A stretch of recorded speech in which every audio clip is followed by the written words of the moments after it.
और वहीं middle east इस वक्त बारूद के ढेर पर खड़ा हुआ है। ईरान, इजरायल और अमेरिका के बीच तनाव लगातार खतरनाक मोड़ लेता जा रहा है। एक तरफ इजरायल लगातार ईरान के ठिकानों को निशाना बना रहा है, दूसरी तरफ अमेरिका भी खुलकर इजरायल के समर्थन में दिखाई दे रहा है। हालात ऐसे हैं कि पूरी दुनिया की नजर अब तेहरान, टेल अवीव और वॉशिंगटन पर आकर टिक गई है। हर नए हमले के साथ ये डर और ज्यादा गहरा हो रहा है कि कहीं ये संघर्ष पूरे क्षेत्र को बड़ी जंग में ना तब्दील कर दे।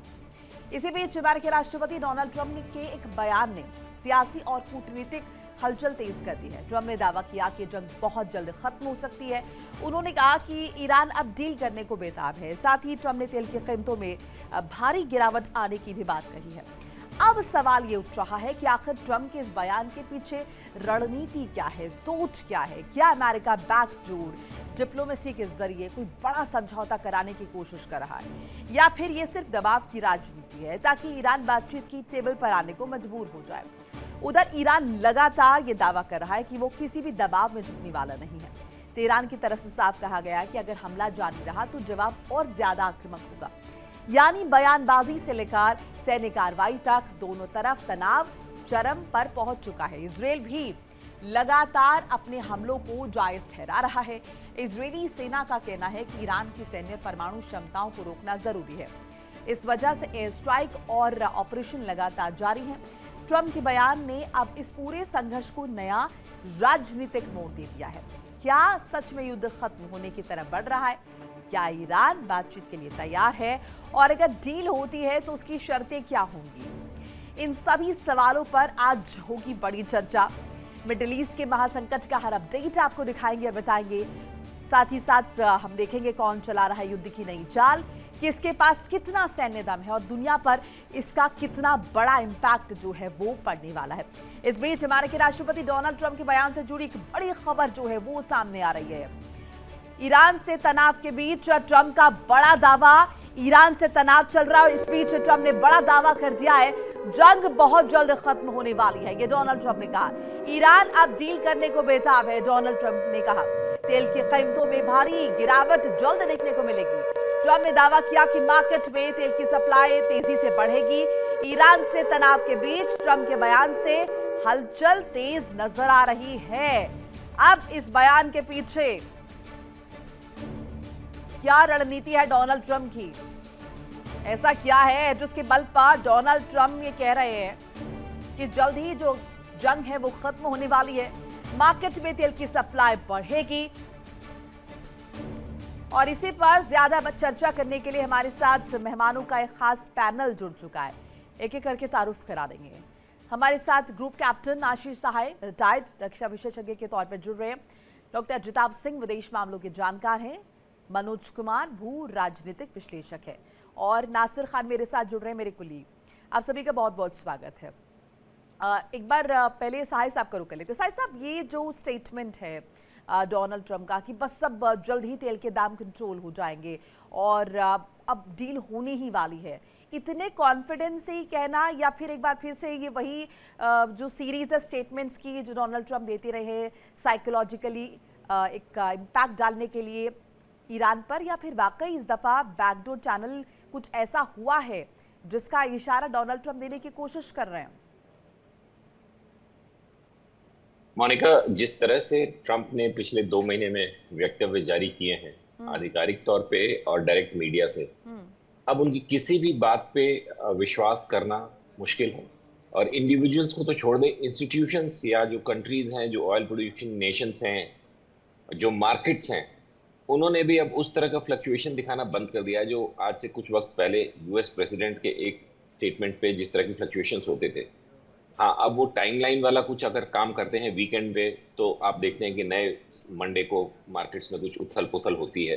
अदरवाइज वो इतनी बार, मतलब एक president of United States of America अगर ये कह देता है कि tonight one portion of civilisation will cease to exist, सब लोग खत्म हो जाएंगे, उस तरह की स्टेटमेंट के बाद बार बार टाइमलाइंस चेंज करना। अभी देखिए, उन्होंने कल ही बोला है कि सऊदी अरेबिया, यूएई और बहरीन ने मुझसे बोला कि हमलों को टाल दो। राइट।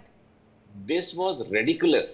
मतलब आप अपने हमले को सीरियसली सऊदी अरेबिया को बता रहे थे कि आप 1 घंटे के बाद कुछ डिसीजन लेने वाले हो? तीनों नेशंस ने फ्रंट पे आके तो डिनाई नहीं किया है, बट कई लेवल्स पे ये बोला है कि हमें तो इन हमलों के बारे में कोई जानकारी नहीं थी, जिसके बारे में ट्रंप कह रहे हैं कि इन 3 कंट्रीज ने बोला कि टाल दो, हम कुछ करने वाले हैं, कुछ डिसीजन होने वाला है, कुछ ना कुछ डील होने वाली है। अगर वो जनरल मुनीर का नाम नहीं ले पा रहे हैं कि सिर्फ उसके रिक्वेस्ट पे हमने ये टाला है क्योंकि वो लास्ट मोमेंट कुछ एफर्ट्स कर रहे हैं, तो इस किस्म का झूठ, देखिए मोनिका 10 सेकंड और, एक राइट। चीज होती है मिस इन्फॉर्मेशन या डिस इन्फॉर्मेशन, जो युद्ध के समय या स्टेट लीडर्स के द्वारा किसी पैनिक सिचुएशन को रिजॉल्व करने के लिए या किसी क्राइसिस को एड्रेस करने के लिए की जाती है, जो एक कंसिडर्ड कॉल होता है, और एक होता है लाइंग। इन तीनों शब्दों का मतलब हम धीरे धीरे भूलते जा रहे हैं। Lies are individual problems. एक बंदा जो जिसने किसी से कुछ कंसिडर्ड कॉल नहीं ली है, कोई थिंक टैंक नहीं, उसने खुद अपनी तरफ से एक ऑफ द रैंप जाने के लिए एक झूठ बोला है, क्योंकि अब उनके पास अगर पेंटागन से इनपुट है कि अभी 1-2 दिन और चाहिए तैयारियों के लिए, फाइनल ट्रिगर पुल मत करिए, हमारे कुछ और रीइंफोर्समेंट्स आ रहे हैं, मरीन्स अभी ज्वाइन बैक कर रहे हैं, तो इसके लिए 3 देशों पे अब जब आप इस तरह का झूठ बोलते हैं तो वो देश भी अब आपको शक की निगाह से देखेंगे कि अभी तक तो ये तेहरान के बारे में झूठ बोलते थे, अब ये हमको भी इंक्लूड कर रहे हैं जो कि इनके पार्टनर्स हैं। तो इससे एक ट्रस्ट डेफिसिट जो ऑलरेडी नहीं है, ऑलरेडी कुछ एक दूसरे को शक की निगाह से देख रहे हैं फ्रेंड कंट्रीज भी कि ईरान के साथ आगे क्या करना, उसमें आपने एक और झूठ बोला। इसको आप सीरियसली नहीं ले सकते। ट्रंप के अपने कुछ कारण रहे होंगे जिसकी वजह से वो ये डिसीजन कि सेकंड राउंड ऑफ हमले कब करने हैं और करने हैं कि नहीं करने हैं, वो एक ऐसे दलदल में, क्वैगमायर में फंसे हुए हैं जिससे बाहर आने के लिए उनको इस तरह के टेम्पररी कुछ स्टेटमेंट्स देने पड़ते हैं, जिससे वो वापस जाने में कोई उनको गुरेज नहीं है। जी मोनिका। डॉक्टर अच्युत, अब ये कोशिश हो सकती है डोनाल्ड ट्रंप की कि मार्केट को थोड़ा सा कंट्रोल किया जाए, क्योंकि मार्केट की स्थिति भी हम देख रहे हैं, तेल के दाम कैसे लगातार बढ़ रहे हैं। उनको लगा कि मैं राष्ट्रपति हूँ अमेरिका का और स्थितियाँ कंट्रोल में नहीं है, लेकिन एक स्टेटमेंट के जरिए मार्केट को थोड़ा संभाला जा सकता है। हालांकि जैसे कि साई साहब ने जिक्र किया कि सीरियसली अब लेना उन्हें बंद जो है कहीं ना कहीं नजर आ रहा है कि इतना गंभीरता से उनके स्टेटमेंट्स को अब लिया नहीं जा रहा है। देखिए मोनिका जी, अब मार्केट सेंटिमेंट का तो ये है कि ट्रंप के बयान पे वहाँ की कंपनीज और खास करके अमेरिका से जुड़े लोग हैं वो भी शायद फायदे में होते दिख रहे हैं, और इस तरह का कई ऐसी आई हैं कि शायद वो एक तरह से मैनिपुलेशन हो रहा है मार्केट में, और उससे ट्रंप के जो नजदीक के लोग हैं या कंपनियां हैं वो शायद फायदा उठाने की स्थिति में या उठा भी रही हैं। दूसरी तरफ जहां तक वॉर की बात है तो थोड़ा सा एक पॉजिटिव सेंटिमेंट तो निश्चित रूप से उभर के आया है, और एक तरफ तो राष्ट्रपति ट्रंप कह रहे हैं कि वॉर जल्दी खत्म हो जाएगा, लेकिन उनकी बातों पे भरोसा हो ना हो, लेकिन उनके जो उपराष्ट्रपति हैं जेडी वेंस, उन्होंने भी कहा है कि बातचीत होने की संभावना हो गई है, वॉर जल्दी खत्म हो जाएगा और कोई भी युद्ध नहीं चाहता, ये भी अभी जेडी वेंस ने कहा है। तो ऐसे में लग रहा है कि कुछ बातचीत आगे बढ़ी है। दूसरी तरफ एक और डेवलपमेंट हुआ है कि यूएस के सीनेट में जो कांग्रेस का अपर हाउस है, वहां एक जो वॉर के अगेंस्ट में या कहिए वॉर रिजोल्यूशन जो विपक्ष की पार्टी है डेमोक्रेट्स, उन्होंने पेश किया था।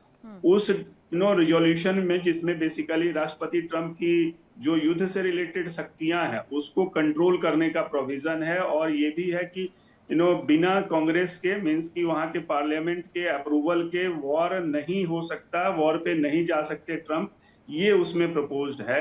वो पास हो गया है और सीनेट से वहां पे 4 इनफैक्ट ट्रंप की पार्टी के ही जो एमपीज कह लिए उन्होंने ट्रंप के अगेंस्ट में, उनकी पार्टी की पॉलिसी के अगेंस्ट में वोट कर दिया है। तो ऐसे में राष्ट्रपति ट्रंप पे थोड़ा सा दबाव तो बढ़ेगा, हालांकि ये अभी तो जस्ट आगे जाएगा, अभी इसको दूसरे हाउस से पास होना है, उसका 2/3 बहुमत से पास होगा, तभी ट्रंप की जो युद्ध से रिलेटेड शक्तियां हैं वो कर्टेल होंगी या उसको नियंत्रित किया जाएगा, लेकिन वो अभी माइल्स टू गो। बट ये डेवलपमेंट क्लॉज है ना कि अगर अमेरिका पर खतरा आप दिखाते हैं तो उसके बाद आप अटैक कर सकते हैं, इस तरह का क्लॉज तो है। राष्ट्रपति डोनाल्ड ट्रंप इसे किस तरीके से पोर्ट्रे करें और उसके बाद कैसे इसका फायदा उठाएं। मैं आपके पास लौट रही अपडेट जरा बता रहे दर्शकों को। ईरान के खिलाफ अमेरिका की नाकाबंदी जो चल रही थी वो अभी भी लगातार जारी है। नाकाबंदी के बाद ईरानी बंदरगाहों पर व्यापार रुका, 89 कमर्शियल जहाजों को दूसरी तरफ मोड़ा। अमेरिकी सेना ने कमर्शियल जहाजों को दूसरी तरफ मोड़ा है। तो ये नाकाबंदी अभी भी बनी हुई है। इस नाकाबंदी की वजह से हम देख रहे हैं हॉर्मुज़ स्ट्रेट की स्थिति। बहरहाल 89 कमर्शियल जहाजों को दूसरी तरफ मोड़ा गया। अमेरिकी सेना ने कमर्शियल जहाजों को दूसरी तरफ मोड़ा है। नासिर, डिटेल्स इस बाबत? जी देखिए मोनिका, जब से सीज फायर का अनाउंस किया गया, उसके बाद जब यूएस ब्लॉकेड लगाया गया, उसके बाद क्लियर जो है इमेज हमारे सामने आई कि कोई भी ईरान का जहाज जो है वो स्ट्रेट ऑफ हॉर्मुज से गुजरेगा नहीं। उसके बाद कमर्शियल जहाजों को भी जो है ब्लॉकेड उनको भी किया गया, उनको भी जो है दूसरे रास्तों से जो है वो डाइवर्ट किया गया। कहीं ना कहीं इसका असर जो है पूरे ग्लोब पे पड़ता हुआ देखने को मिल रहा है, जहाँ पे आप देख रहे हैं कि पूरे ग्लोब में ऑयल प्राइसेस जो है वो कहाँ पहुंची, और उसके साथ साथ भारत देश में भी जो है 3 से 4 रुपए ऑयल में जो है वो जो है हमें बढ़ते हुए देखने को मिले। उसे क्रूड ऑयल में भी जो क्रूड ऑयल है उसमें जो बढ़ोतरी हुई, उसका असर जो है सीधा इम्पैक्ट जो है लोगों की जेबों पे पड़ा। तो कहीं ना कहीं अगर देखा जाएगा जो हालात इस वक्त स्ट्रेट ऑफ हॉर्मुज़ में बनी हुई है, एक तरफ से स्ट्रेट ऑफ हॉर्मुज़ में जो कंडीशन ईरान की तरफ से रखी गई है कि जो भी जहाज गुजरेगा उनको ईरान से पहले परमिशन लेनी है, उसके बाद हमारी आर्मी से बात करनी है, हमारी आर्मी साथ जाएगी। उसके बाद जब यूएस ने ब्लॉकेड किया, यूएस की तरफ से भी जो ब्लॉकेड है और जो ईरान की तरफ से कंडीशन, उससे कहीं ना कहीं स्ट्रेट ऑफ हॉर्मुज़ जो है मेजरली इफेक्ट हो रहा है। उससे कहीं ना कहीं पूरा असर जो है वो पूरे विश्व में पड़ रहा है। करीबन कल भी 90 के करीब जो जहाज है, कमर्शियल जहाज, उनको भी जो अलग अलग रूट से जो है डाइवर्ट किया गया। इससे कहीं ना कहीं साफ लगता है कि अभी भी जो हालात स्ट्रेट ऑफ हॉर्मुज़ में बने हैं वो अभी भी पुरतनाव है, अभी भी उनमें उनमें जो है कोई लीनियंसी देखने को नहीं मिल रही है। जो आशंका जताई जा रही थी शायद अब स्ट्रेट ऑफ हॉर्मुज़ खोल जिस तरफ से दावे किए जा रहे हैं, लेकिन ईरान की तरफ से जो स्टेटमेंट सामने आ रही है उससे कहीं ना कहीं लगता है कि जो ईरान की तरफ से स्टेटमेंट्स आ रही है ईरान उन पर स्टैंड है। और कल भी अगर देखा जाए, कल भी ईरान की तरफ से जो है कुछ स्टेटमेंट सामने आई जिसमें क्लियरली ये कहा गया है कि स्ट्रेट ऑफ हॉर्मुज़ जो है ईरान के कंट्रोल में ही रहेगा। उसके साथ साथ जो भी कमर्शियल जेट्स हो गए, वेसल्स हो गए, उनको जो है ईरान से पहले परमिशन लेनी है, उसके बाद भी उनको जो है वहां देना पे करना पड़ेगा। उसके बाद उनको जो स्ट्रेट ऑफ हॉर्मुज़ से गुजरने की जो है इजाजत दी जाएगी। उसके साथ साथ देखा जाएगा जो यूएस ब्लॉकेट रखा है उससे भी कहीं ना कहीं जो मेजर इफेक्ट है वो पूरे ग्लोब पे पड़ चुका है। कहीं ना कहीं अगर देखा जाएगा जो हालत स्ट्रेट ऑफ हॉर्मुज़ में है वो अभी भी पुरतनाव है। पहले से जो अगर सोचा जाए, पहले से अगर देखा जाएगा उससे कहीं ज्यादा जो है क्रिटिकल हालत जो है स्ट्रेट ऑफ हॉर्मुज़ बन गई है। इससे पहले जो भी जहाज वहां से गुजरने की कोशिश कर रहे थे उन पे आप देख लीजिए कैसे जो है अटैक्स किए गए, चाहे ईरान की तरफ से या यूएस की तरफ से। जो उसमें ईरान के भी जेट जो है और बाकी कंट्रीज पे भी जो है जो जहाज वहां से गुजरने की कोशिश करे, जिन्होंने वापस मोड़ना माना नहीं, उन पे जो है अटैक किए गए। कहीं ना कहीं अगर देखा जाएगा अभी भी स्ट्रेट ऑफ हॉर्मुज़ जो है मेन मुद्दा बन चुका है। और दूसरी तरफ से जो डील्स के लिए बोला जाता है कि आने वाले समय में जो है जंग खत्म होगी, स्ट्रेट ऑफ हॉर्मुज़ खोला जाएगा, ये स्टेटमेंट हम कहीं लेकिन कब खोला जाएगा ये हम लगातार सुन रहे हैं। मनोज जी, क्या वजह है? कड़े बयान हो गए हैं, सैन्य धमकियां दे दी गई हैं, प्रत्यक्ष कार्रवाई भी हो गई है, इसके बावजूद कुछ भी अमेरिका के कंट्रोल में नजर नहीं आ रहा है। यानी कि फंस चुके हैं डोनाल्ड ट्रंप और उसके बाद इस तरह के स्टेटमेंट्स दिए जा रहे हैं, पल में तोला पल में माशा। अब लग रहा है कि धीरे धीरे ट्रम्प जी समझ रहे हैं कि कुछ ज़्यादा वो मिलने वाला नहीं है। जिस तरह से वो कंपैरिजन करते हैं कि बराक ओबामा ने जब ईरान से एक समझौता किया था और उसमें यूरेनियम और को रशिया भेजा गया था और परमाणु बम नहीं बनने का एक समझौता हुआ था, तो इससे कुछ ज़्यादा वो ट्रम्प एक्सपेक्टेशन कर रहे थे। और लेकिन ऐसा लग रहा है कि अब चूंकि जिस तरह से स्ट्रेट हॉर्मुज़ पे ईरान का कब्जा है और कंट्रोल है, उसको लेकर के अब लग रहा है कि और वार्ता में भी कोई इधर आगे पीछे कुछ ईरान के साइड से कुछ ऐसा पॉजिटिव इंडिकेशन नहीं आ रहा है। और जिस तरह से हम लोगों ने देखा कि इस बार मिडिल ईस्ट का भी जो है प्रेशर ज़्यादा पड़ रहा है ट्रम्प पे। जिस तरह से उन्होंने बोला भी, ये स्वाभाविक है और सही भी बात है कि मिडिल ईस्ट का जरूर प्रेशर पड़ा होगा। जिस तरह से हम लोग देखें कि वार के समय में सबसे ज़्यादा जो हानि हुआ है वो मिडिल ईस्ट कंट्रीज को ही हुआ है, सबसे ज़्यादा तो यूएई को ही हुआ है। और अभी तक यूएई के साइड से कुछ अटैक जो ईरान पे नहीं किया गया है, वो एक रिस्टेंट रूप में रहा है। और हम लोग देख रहे हैं कि इजराइल से जिस तरह से समझौता भी हुआ है यूएई का, तो अब ऐसा लग रहा है कि ट्रम्प को लग रहा है कि अब ज़्यादा करने से कुछ फायदा नहीं है। जिस तरह से रशिया के प्रेसिडेंट भी जो है चीन आ गए हैं, और अब ये भी देखना है कि वहाँ पे क्या बातचीत होता है। नॉर्मली हम लोग देखते हैं कि कोई भी शासनाध्यक्ष चाइना जैसे महत्वपूर्ण कंट्री में जाएंगे तो स्वाभाविक है कि ईरान और मिडिल ईस्ट में जो क्राइसिस है उसको लेकर के जरूर चर्चा होगी, और उसको लेकर के क्या कोई ज्वाइंट स्टेटमेंट आता है या कुछ बोला जाता है, ये भी जो है मुझे लग रहा है कि बहुत ही महत्वपूर्ण होगा। और इसको अमेरिका जरूर जो है माइन्यूटली जो है मॉनिटर करेगा जी। कि इधर से क्या स्टेटमेंट आता है। जिस तरह से हम लोगों ने देखा कि ट्रम्प जी जो है यूएन से रिक्वेस्ट कर चुके थे, हम लोगों ने देखा नाटो कंट्रीज से भी किए, चाइना से भी लास्ट में उनको करना पड़ा। हालांकि वो कहते रहते हैं कि हमको किसी का सहायता की जरूरत नहीं है, लेकिन सीधा बोलते हैं कि स्टेट होम उसको खुलाने में जो है आप अपना रोल कीजिए। तो और हम लोगों ने ये भी देखा कि जब ट्रम्प जो है चाइना में थे तो उस समय ऑयल टैंक जो है वो चाइना का लगभग 12 या 13 जो है वो पास हो गया था, और अमेरिका ने कोई प्रॉब्लम भी क्रिएट नहीं किया। और अभी भी जो है ये भी सूचना आ रहा है कि किसी न किसी रूप में जो ऑयल जो शिप है वो ईरान से बाहर आ रहा है। और अब लग रहा है कि जिस तरह से शुरुआत में हम लोग देखे थे कि अमेरिका बखूबी जो है सभी शिप को माइन्यूटली मॉनिटर करते थे, अब लग रहा है कि शायद उतना नहीं कर पा रहा हो। यानी वो और नाकाबंदी अब एक ढीली फ्रेश, पड़ी है, ये कहना चाह रहे हैं आप? नाकाबंदी जिसको, हाँ सही बात। ओके। इस बीच एक ये भी अपडेट जरा मैं साझा कर ले मनोज जी, या उसके बाद लौट रहे इजराइल ईरान तनाव से जुड़ी खबर। ईरान पर हमले का इजराइल से मिला संकेत, एनर्जी इंफ्रास्ट्रक्चर पर अटैक्स करेंगे इजराइल ने कहा। ऑयल डिपो पर बहुत बड़ा हमला होगा, इजराइल द्वारा बताया गया। ट्रंप के इशारे का इंतजार और फिर होगा करारा बड़ा प्रहार। तो ये बड़ी जानकारी आपके साथ साझा करें। ईरान पर अटैक को लेकर इजराइल की तरफ से एक संकेत, दावा, एनर्जी इंफ्रास्ट्रक्चर पर हमले करेंगे इजराइल, ऑयल डिपो पर बहुत बड़ा हमला होगा, ट्रंप के इशारे का इंतजार और फिर होगा करारा प्रहार। साई साहब, इज इट पॉसिबल कि अब अमेरिका डायरेक्ट हमला ना करे, लेकिन इजराइल के सहारे, इजराइल के बहाने जो है वो सैन्य जो दबाव है एक बार फिर से वो ईरान पर बनाया जाए? मिलिट्री एक्शन की शुरुआत सेकेंड राउंड में भी अमेरिका ही को करना पड़ेगा और आईडीएफ के साथ करेगा। इंडिपेंडेंटली आईडीएफ को ईरान पे हिट करने से बहुत मेजर रीजनल इश्यूज आएंगे मोनिका, ये मेरी एनालिसिस है। क्योंकि end of the day GCC या वेस्ट एशियन कंट्रीज, इजराइल और ईरान के साथ अगर चूज करना पड़ेगा इन दोनों में, तो अभी भी ईरान को चूज करेंगे out of Israel and Iran. ये बात हमें भूलनी नहीं चाहिए, ये बात अमेरिका को भी अच्छे से पता है। तो आईडीएफ को फ्री हैंड सिर्फ लेबनान में दिया गया है, और ऑफ कोर्स गाजा स्ट्रिप में वो जो ऑपरेशंस चला रहे हैं वो चला रहे हैं। अभी पता ही होगा आपको, कल मेरे ख्याल परसों फिर से वो फ्लोटिला, जो एक ग्रुप ऑफ शिप्स गाजा में ह्यूमन राइट्स वायलेशन को बचाने के लिए उनको कुछ खाना रसद देने के लिए चले थे, जिसको इजराइल ने सारी की सारी शिप्स को और उनके पैसेंजर्स को अभी बंद पकड़ लिया है। लेकिन डेलिबरेटली वेस्टर्न मीडिया इसको अभी भी थोड़े दिनों के लिए नजरअंदाज करता है, इस तरह के मेजर न्यूज को। तो that is another global game.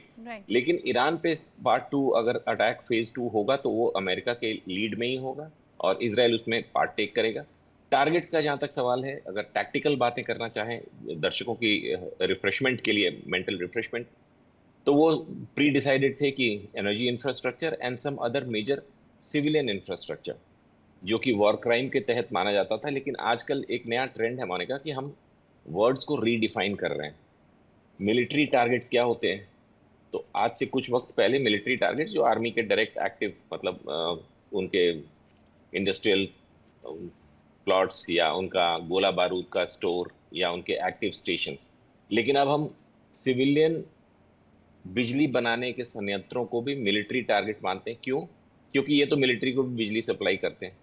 Bridge, एक सिविलियन ब्रिज को मिलिट्री टारगेट मानते हैं। क्यों? क्योंकि इस पे से मिलिट्री के ट्रक्स गुजरने वाले थे। तो हम वर्ड्स के साथ खेल रहे हैं, और इसीलिए जो उन्होंने बोला था कि we will start with major energy infra, और कहा था कि सबसे पहले सबसे बड़े को मारेंगे।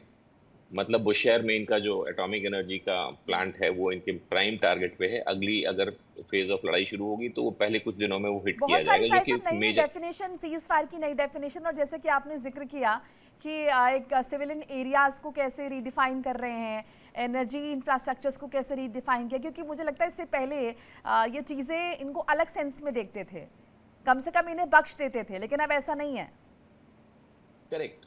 अब आप मिलिट्री टारगेट्स को रीडिफाइन करें, अगर आप डिफेंसिव एक्शंस को रीडिफाइन करें, हम कहते हैं हम ऑफेंसिव एक्शन नहीं लेंगे, हम डिफेंसिव एक्शन लेंगे। डिफेंसिव एक्शन क्या है कि ये कंट्री हमारे ऊपर अटैक करने वाला था, imminent danger of attack on US by Iran, इसलिए हमने डिफेंसिव एक्शन के तहत उनके ऊपर हमला कर दिया।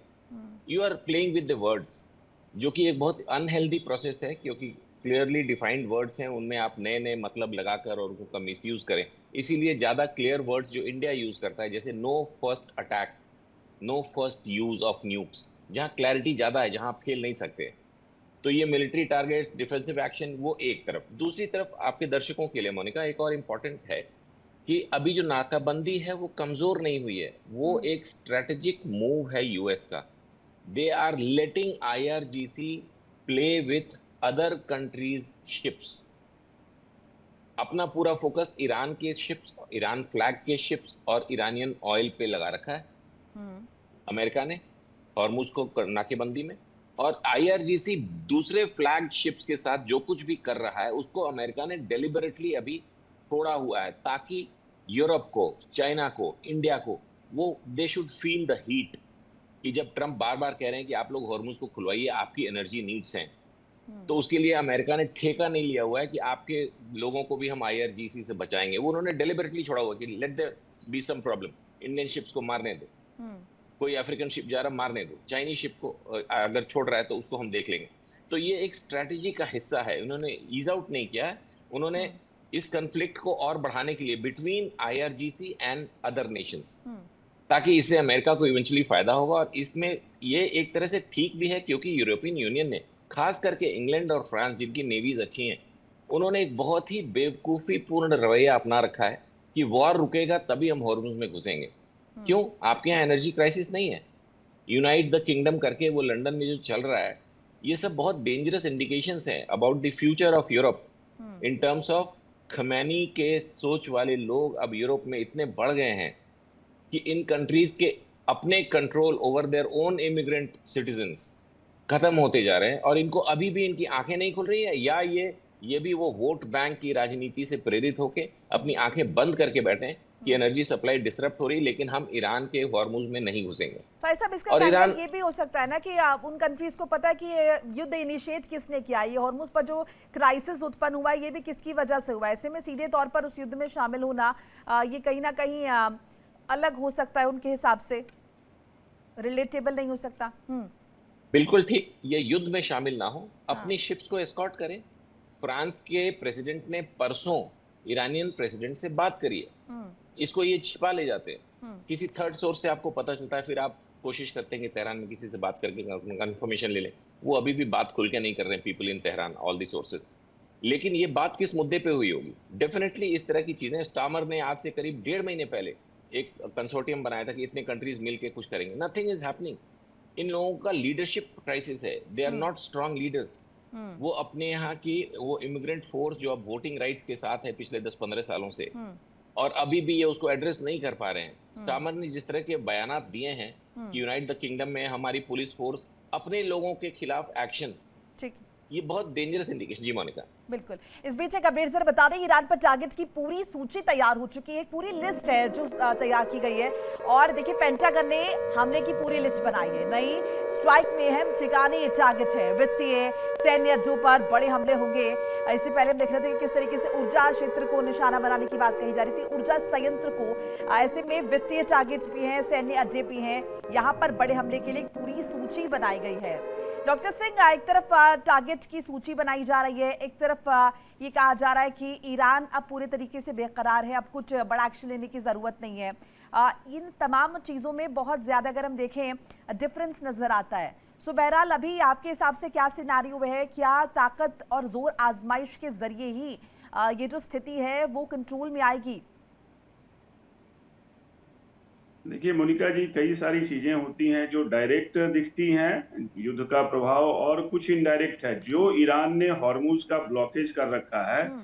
इससे देखिए पूरी दुनिया में एक तरफ ऊर्जा संकट तो है, बट दूसरी तरफ इससे खाद्यान्न संकट भी बहुत ज्यादा गहरा रहा है। अभी यूनाइटेड नेशंस की फूड एंड एग्रीकल्चर ऑर्गेनाइजेशन है, उसकी एक रिपोर्ट आई है, और मैं इसका इसलिए जिक्र कर रहा हूं कि हमारे प्राइम मिनिस्टर इटली पहुंचे हुए हैं। रोम में ही फूड एंड एग्रीकल्चर ऑर्गेनाइजेशन जो है यूनाइटेड नेशंस का, उसका हेडक्वार्टर है, और हमारे प्राइम मिनिस्टर वहां भी जा रहे हैं, क्योंकि इंडिया ग्लोबल साउथ की बात करता है, थर्ड वर्ल्ड के पुअर कंट्रीज की बात करता है। और ये मुद्दा इसलिए ज्यादा प्रकाश में आया है क्योंकि जो यूनाइटेड नेशंस की रिपोर्ट है कि लगभग 4.5 करोड़ लोग हॉर्मुज के नाकेबंदी से भूखमरी के कगार पे पहुंच गए हैं। और अगर खाद्यान्न संकट की बात की जाए तो लगभग 36 करोड़ लोग अभी खाद्यान्न संकट से जूझ रहे हैं हॉर्मुज के क्राइसिस की वजह से। तो सोचिए इसका इम्पैक्ट कितना ज्यादा है। खाद्यान्न की क्राइसिस हो रही है, लोग भुखमरी की ओर जा रहे हैं।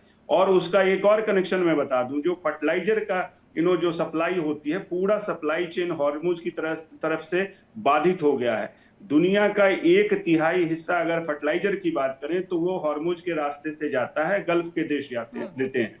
41% जो यूरिया का सप्लाई होता है, यूरिया फर्टिलाइजर जो आप जान रहे हैं, उसका सप्लाई 41% गल्फ के देश करते हैं, और वो ठप हो गया है। नफ्ता का ठप हो गया है, नाइट्रोजन का फर्टिलाइजर ठप हो गया है। तो इससे ये फूड क्राइसिस जो खाद्यान्न का संकट है और ज्यादा गहरा रहा है, और दुनिया इस तरफ ध्यान नहीं दे रही है। ये तो डॉक्टर युद्ध सिंह, की इस हम हिसाब बात से कर रहे हैं, तो इससे इस हिसाब से तो डोनाल्ड ट्रंप का ये सोचना कि अकेले मैं ही क्यों ये पूरा युद्ध डील करूं, भाई दिक्कत सभी को रही, जैसे कि साई साहब ने भी जिक्र किया, दिक्कत सभी को है, तो सभी प्रत्यक्ष रूप से सामने आए ना, और अपने इस अब जो हो गया सो हो गया, किसने इनिशिएट किया किसने नहीं किया, लेकिन अभी जो स्थिति है उसे सभी को दो चार होना पड़ रहा है। सो ऐसे में अगर बाकी देश हस्तक्षेप नहीं करेंगे, चुप करके बैठेंगे कि अकेले अमेरिका सॉर्ट कर ले, सो ऑब्वियसली अमेरिका को भी लगेगा कि इतनी गरज हमारी नहीं है ना, ये तो सभी का मैटर है।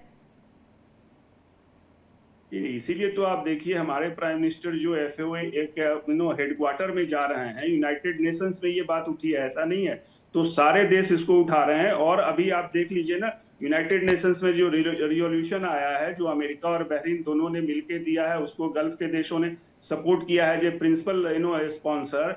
और 129 देश, यूनाइटेड नेशंस के 193 में से 129 देश, मतलब 2/3 से ज्यादा देशों ने उस रिजोल्यूशन को सपोर्ट किया है। वो पास होगा नहीं होगा वो शायद आज आने वाला है, तो उस पर देखा जाएगा, क्योंकि चीन और रूस उसको वीटो करते हैं। लेकिन द वेरी फैक्ट कि आज 2/3 जो यूनाइटेड नेशंस के देश हैं वो सपोर्ट कर रहे हैं कि भाई हॉर्मुज को खोला जाए, वहां फ्रीडम ऑफ नेविगेशन होना चाहिए, वो इंटरनेशनल वाटरवेज है। और वहां पे जो भी एक तरह से समुद्री जो बारूद बिछाए जा रहे हैं, ईरान ने अगर वैसा किया है उसको हटाए और ईरान खोले, तो ये एक कलेक्टिव जो रिस्पॉन्सिबिलिटी है पूरे विश्व की, वो भी होता दिख रहा है। भले वो धरातल पे उसका अभी तक कुछ हो नहीं पाया है, अमेरिका और ईरान की जिद की वजह से। बिल्कुल मनोज जी, यानी कि आप कहीं ना कहीं डोनाल्ड ट्रंप इस बात को बखूबी समझ रहे हैं, संयुक्त राष्ट्र में इतना कुछ चल रहा है, बाकी देशों में भी उथल पुथल है, सो ऐसे में उन्हें प्रत्यक्ष तौर पर इस युद्ध में शामिल होने की जरूरत नहीं है, let the other players come on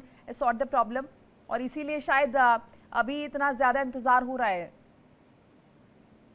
ऐसा लग रहा है कि ट्रम्प जो है ये फायदा उठा रहे हैं। जिस तरह से हम लोग देख रहे हैं कि वर्ल्ड के बहुत से कंट्रीज में हैं, उनके नेबरिंग कंट्रीज के साथ किसी न किसी रूप में डिस्प्यूट रहा है, इस लेकर के एक यूनाइटेड फोर्स जो अमेरिका के खिलाफ होना चाहिए वो नहीं बन पा रहा है। यूनाइटेड नेशन में भी जो है हम लोग इस तरह का मूव जो है, कंडेमनेशन जो है, इस तरह का मूव अमेरिका के खिलाफ नहीं देख पा रहे हैं, क्योंकि सभी कंट्रीज जो है किसी न किसी रूप में जो है इन्वॉल्व है। जिससे अगर मिडिल ईस्ट की बात करें तो कोई भी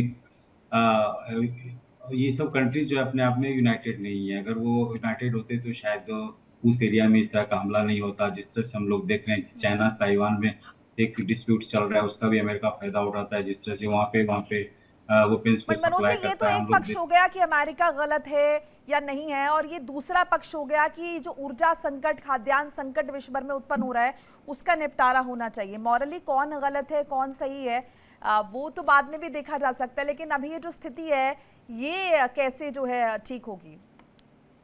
अल्टीमेटली जब तक सब यूनाइटेड नहीं होगा, जिस तरह से हम लोगों ने देखा कि ट्रम्प ने रियलाइज किया या एक्सेप्ट भी किया कि मिडिल ईस्ट के प्रेशर में या उनके रिक्वेस्ट पे जो है हमने फिर से जो है ईरान पे हमला नहीं किया।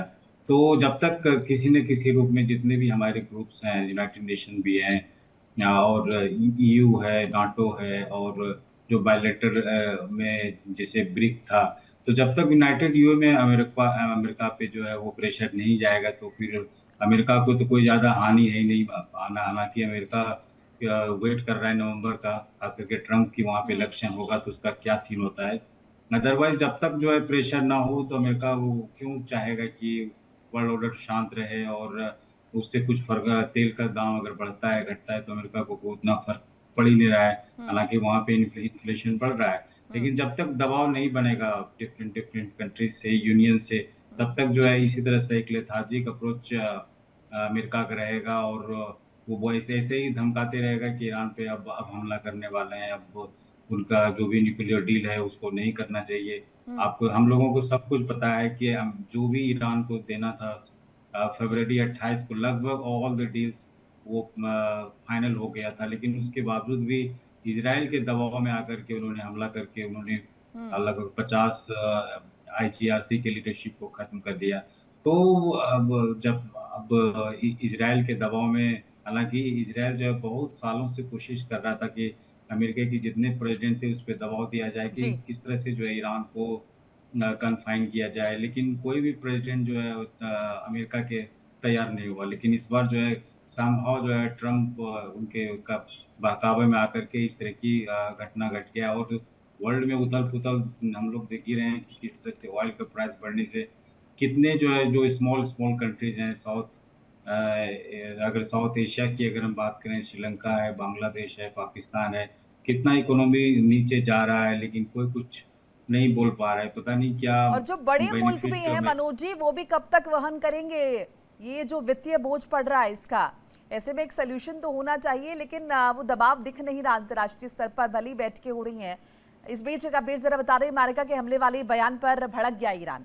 अमेरिका लगातार जिस तरीके से धमका रहा है ईरान को, उससे ईरान भी भड़का हुआ है और पेंटागन के हर हमले का सख्त जवाब देगा ईरान। ईरानी सेना हर हालात से निपटने को तैयार है, ईरान की तरफ से कहा गया है। ईरान की राष्ट्रीय सुरक्षा समिति की तरफ से ये बड़ा स्टेटमेंट जो है वो सामने आया है, जिसमें ये कहा गया है कि अमेरिका के हमले वाले बयान को लेकर ईरान ने साफ तौर पर कह दिया कि हर हालात से हम निपटेंगे। राष्ट्रीय सुरक्षा समिति की तरफ से ये स्टेटमेंट आया। साई साहब, कुछ वक्त पहले हम देख रहे थे कि इस बात को लेकर ज्यादा चर्चा थी हर जगह कि मॉरली कौन सही है और कौन गलत है, जिसमें बहुत सारे, अगर हम देखें, मेजरली लोगों का ये कहना था कि भाई ईरान यहाँ पर कमजोर पक्ष है क्योंकि शुरुआत अमेरिका ने की है इजराइल के कहने पर। लेकिन अभी जो ये सिनारियो है इसमें इस बात को लेकर चर्चा ज्यादा है कि इससे कैसे निपटा जाए, मॉरली कौन सही है। ये अमेरिका और ईरान आपस में तय कर लेंगे किसी भी तरीके से, लेकिन ये जो खबरें आ रही हैं कि इन पर अटैक ये कर देंगे और हम भी तैयार बैठे हैं, माकूल जवाब दिया जाएगा, अब ये युद्ध की स्थिति बनती रहेगी या फिर वाकई में ये जो देश अभी चुप बैठे हैं, चर्चा हो रही है, हम मान रहे हैं कि बैठ के हो रही है और अब से नहीं हो रही, उन्हें भी वक्त हो गया है, या फिर वाकई में कुछ ऐसा बहुत इम्पैक्टफुल होगा, बाकी कंट्रीज की तरफ से प्रेशर आएगा जिसके बाद कुछ सोल्यूशन निकलेगा? मोनिका, देखें, इसमें कंसाइज तरीके से अगर हम बताना चाहें आपके दर्शकों के लिए, तो 3 ईरान सेंट्रिक मुद्दे और 2 जनरल। ईरान सेंट्रिक, अमेरिका का कंसर्न कि प्रॉक्सीज का support, long range missiles and nuclear programme, सिर्फ 3 मुद्दे। और जनरल में अमेरिका का झुकाव इजराइल की सुरक्षा के लिए और ट्रंप का इंडिविजुअल ऑयल कंट्रोल का एक फोबिया। ये टोटल के 5 मुद्दे हैं। इंटरनेशनल कम्युनिटी को ये सोचना पड़ेगा कि ये 3 जो ईरान कंसर्न्स हैं, nuclear programme, missile programme and proxies का हार्डवेयर, मिलिट्री हार्डवेयर, उस पे अमेरिका क्या गेन कर रहा है 11,000 10,000 किलोमीटर दूर जाके। ये वेनेजुएला तो नहीं है कि नेक्स्ट डोर है और वहां से मदरे को उठा लो या खमैनी को मार दो, सब कुछ resolve. America is fighting a war 10,000 kilometre away, और ये पिछले 30 सालों से ईरान को खत्म करना, उनके न्यूक्लियर प्रोग्राम को चेक करना, ये बातें होती रहती थी। लेकिन ट्रंप ने एक स्टेप लिया और इस स्टेप से, बिलीव यू मी, तेल के दाम बढ़े हैं, बिल्कुल क्राइसिस हो रही है, बिल्कुल, लेकिन तेल के दाम 2008 में, आपकी मेमोरी के लिए, आपके दर्शकों के लिए, 145 यूएस डॉलर्स पर बैरल थे। 145 यूएस डॉलर्स। आज की तारीख में मैक्सिमम आज 112 है, 120 तक गया था, वापस आता है, उसके ऊपर नहीं जा रहा है। कयास बहुत लगाए गए थे, डराया बहुत गया था ऑयल कंपनीज के द्वारा, बिजनेस एम्पायर्स के द्वारा, अपने पैसे बनाने के लिए, स्पेकुलेटिव डिमांड राइज करने के लिए, कि $200 तक जाएगा, 150। तो ठीक है, मार्केट्स में हलचल है, एनर्जी क्राइसिस है, खाद्यान्न की आपूर्ति पे असर पड़ेगा, लेकिन मेजरली एक ग्लोबल थ्रेट फ्रॉम अ रोग नेशन, चाहे वो नॉर्थ कोरिया रहा हो या ईरान रहा हो, ये ग्लोबल थ्रेट्स रहे हैं। Unreasonable development of military hardware, devastation hardware, WMDs, ठीक है, चाइना भी बना रहा है। अमेरिकन प्रेसिडेंट ने अपने बीजिंग से रिटर्न में वुहान का नाम लिया था कि कोविड तो वुहान की वजह से जनक हुआ था। तो वो सब चीजें होती रहती, बट यूरोपियन यूनियन या नाटो के लेफ्ट ओवर कंट्रीज को ये सोचना पड़ेगा। बाकी जो लोग फेंस सिटर्स हैं कि ये सॉल्व हो जाए तो हमारा भी फायदा हो जाएगा, लेकिन हम डायरेक्टली युद्ध में नहीं जाएंगे, उनको किसी न किसी तरह का काइनेटिक सपोर्ट देना चाहिए था इस युद्ध में। IRGC जैसी एक संस्था को, जिसके लिए EU ने खुद बोला है कि वो आतंकवादी संगठन, ये ऑफिशियल है।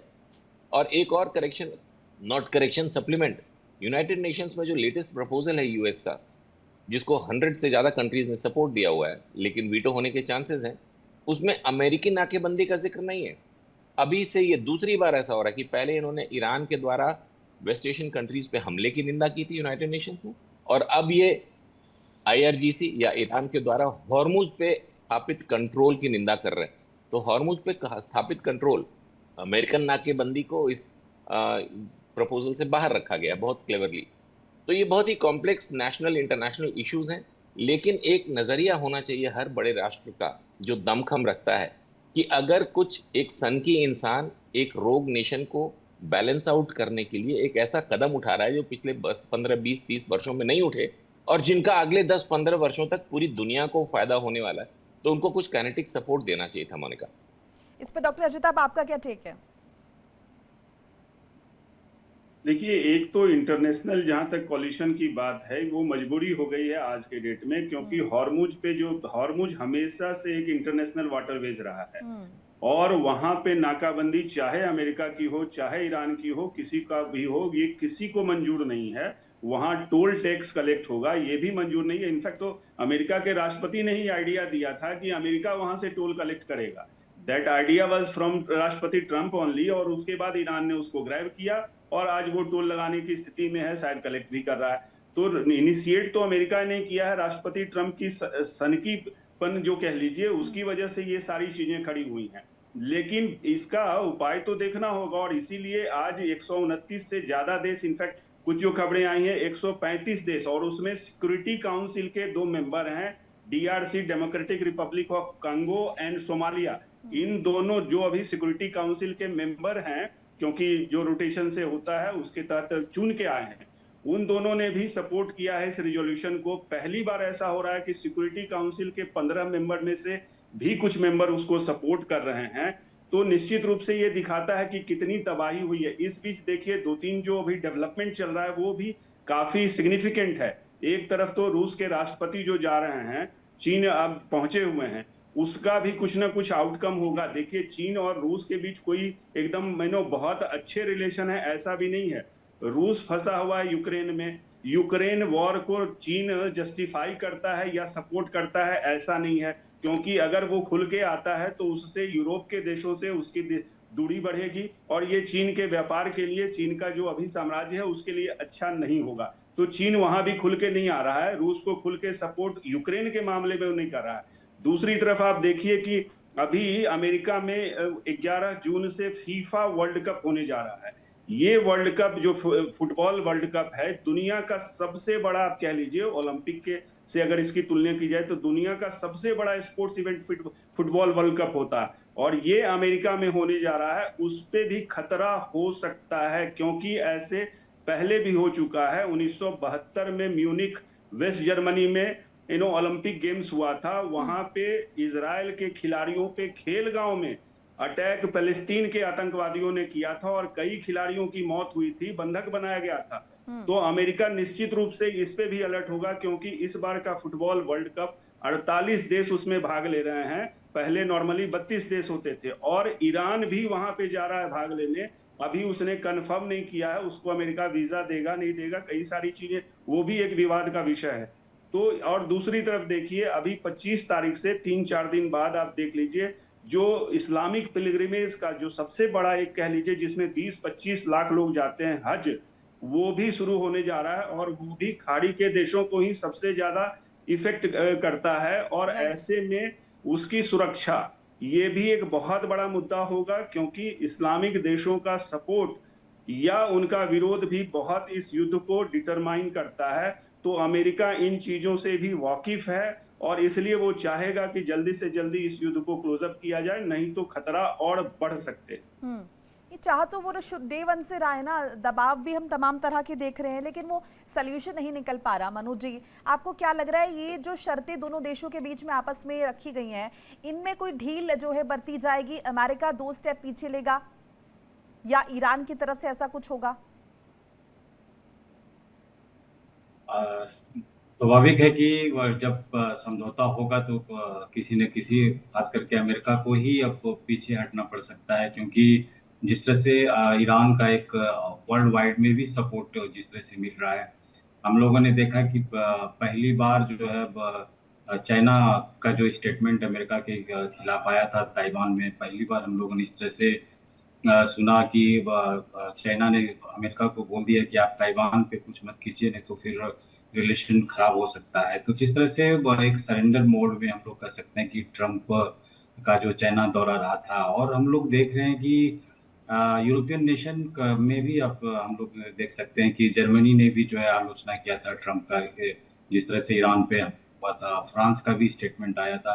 ऐसे 50 साल का अगर इतिहास देख लीजिए अमेरिका का, पिछले 50 साल का, तो कभी ऐसा नहीं हुआ था। अमेरिका जो एक डेमोक्रेसी के नाम पे, चाहे ह्यूमन राइट्स के नाम पे या टेररिज्म के नाम पे समहाउ किसी भी कंट्रीज पे हमला कर देते थे, और बाद में समहाउ जो एक कंसेंसस वर्ल्ड फोरम पे हो जाता था कि अमेरिका सही कर रहा है, क्योंकि वहाँ पे टेररिज्म को लेकर के हमला किया है, चाहे ह्यूमन राइट्स वहाँ पे वायलेशन हो रहा है। लेकिन इस बार जिस तरह से अमेरिका का जो रुख रहा है, और ट्रम्प ने इजराइल के काबे पे कहा जा सकता है कि इजराइल का देखिए एक थॉट भी है कि हम ग्रेटर इजराइल बनाएंगे, और वो परमानेंटली सोल्यूशन चाहते हैं कि इजराइल जो है वो मिडिल अपने वेस्ट एशिया में रहे और परमानेंटली सोल्यूशन हो जाए, और जब चाहे तब वो हमला करे मिडिल ईस्ट के कंट्रीज पे, जो नॉर्मली हम लोग टेररिज्म के नाम पे किया जाता है। तो जिस तरह से अमेरिका इस बार फंसा है, मुझे ऐसा लग रहा है कि